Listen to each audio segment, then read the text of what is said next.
Last 1 ಇಯರಲ್ಲಿ ತುಂಬ ಪ್ರೊಡಕ್ಷನ್ಗಳು ಕಮ್ಮಿ ಆಗಿದೆ.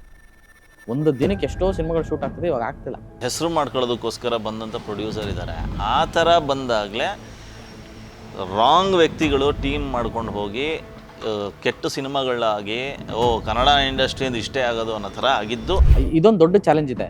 ಈಗ ಹೊಸ ಸಿನಿಮಾ, ಹೊಸಬರ ಸಿನಿಮಾ, ಅವರು ಯಾರೂ ತುಂಬ ಎಸ್ಟಾಬ್ಲಿಷ್ಡ್ ಆಗಿರುವಂಥ ಫೇಸಸ್ ಅಲ್ಲ. ಕಂಟೆಂಟ್ ಚೆನ್ನಾಗಿದೆ, ಸಿನಿಮಾ ಚೆನ್ನಾಗಿದೆ. ಒಂದು 20 ಜನ ನೋಡಿದ್ರೆ ಆ 20 ಜನ ಅದ್ಭುತ ಸಿನಿಮಾ, ಏನು ಎಂಥ ಸಿನಿಮಾ ಮಾಡಿದ್ದಾರೆ ಅಂತ ಮಾತಾಡ್ತಾರೆ.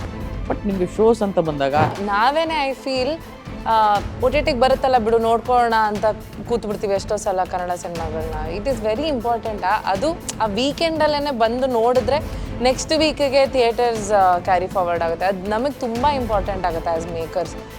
ಕನ್ನಡ ಇಂಡಸ್ಟ್ರಿಗೆ ಪ್ರೊಫೆಷ್ನಲ್ ಪ್ರೊಡ್ಯೂಸರ್ಸ್ ಅನಿವಾರ್ಯ ತುಂಬ ಇದೆ.